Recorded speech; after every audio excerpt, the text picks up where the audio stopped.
let's talk about being in our 30s. I'm 31 years old, and siguro hindi lahat makaka-relate dito, pero thoughts ko lang naman to. Some days, I feel so lost.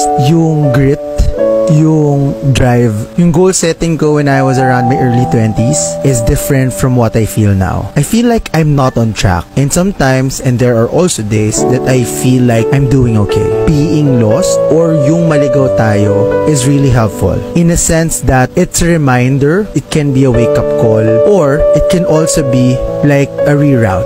It can also be a redirection. Because I always believe that what we think when we were younger, like early 20, hindi lahat ng yun ma-achieve natin. Hindi lahat yun mangyayari. When you're 30, most of us are really struggling. Struggling and juggling between what we wanted to be and what do we want to have in life. Nandun tayo sa part na, ito ba talaga yung gusto ko? Ito ba yung talaga yung kailangan ko? Ito ba yung nakakapagpasaya sa akin? Ito ba yung opportunity na gusto ko talaga? No one can give you the right answer to that. Pero minsan nakakatuwa din na you started questioning yourself because you are starting to be reminded again. Like, ano ba talagang purpose ko? Ano ba talaga ang role ko dito? And I think the universe is looking at us na didistinguish niya na itong path na to, ito yung para sa atin talaga. And to those people out there, the mga batchmates ko dyan, or in their mid-30s, there are days that we feel lost, and that is okay. That is okay kasi hindi naman kailangan laging alam natin yung mangyayari sa buhay natin. Sometimes, yung mga surprises na nare-receive natin or yung mga surprises na nangyayari sa current life situation natin, ito pa yung mas interesting kesa dun sa mga naplano natin. Don't close doors. There is no right opportunity.